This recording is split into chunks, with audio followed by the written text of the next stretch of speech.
saya mengingatkan para pengendara ya, waspada karena helm ya, supaya besok tidak mau lagi pakai helm. Iya Pak, janji ya.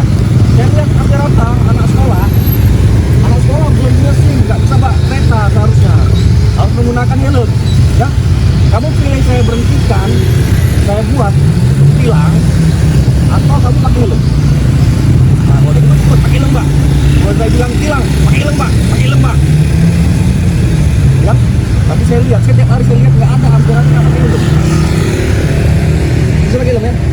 Janji ya? Salam dulu, janji. Saya berjanji bilang, besok pakai helm.